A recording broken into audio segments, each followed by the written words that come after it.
மக்களை குடிகாரராக மாற்றி மக்களுடைய உடல்நலத்தை பாதிக்க வைத்து கல்லீரல் பாதிக்கப்பட்டு இளைஞர்களுக்கு ஆண்மைத்தன்மை போய் இந்த சரக்கு விற்று தன்னுடைய பிள்ளைகளை பேர பிள்ளைகளை எல்லோரும் வெளியில் கொண்டு போய் வைக்கக்கூடிய நிலையில் இருக்கிறான். எல்லா சொத்தெல்லாம் இங்கே கிடையாது. எதுவுமே நாம் தமிழர் கட்சி 26 வந்துடும்.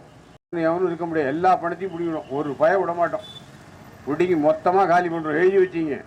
நாங்கள்லாம் தேசிய தலைவர் பிரபாகரனின் பிள்ளைகள். முதல்ல எவன் என் மண்ணை சுரண்டனானோ, எவன் என் மண்ணை மக்களை நேசித்துக்கிறேன் என்று காட்டி ஆலங்காயம் ஒன்று உண்டு. அதனால் அரவணைத்து எவன் கொன்றானோ என் மக்களை, என் மொழியை எவன் சிதைத்தானோ அவனுக்கெல்லாம் அந்த மண்ணில் பாடம் புகட்டப்படும். அந்த நினைவை மாற்றுவதற்காக நம்முடைய மொழியை காக்க, இனத்தை காக்க, மண்வளத்தை காக்க நீங்கள் வாக்களிக்க வேண்டிய சின்னம் ஒளிவாங்கி என்கிற மை சின்னம்.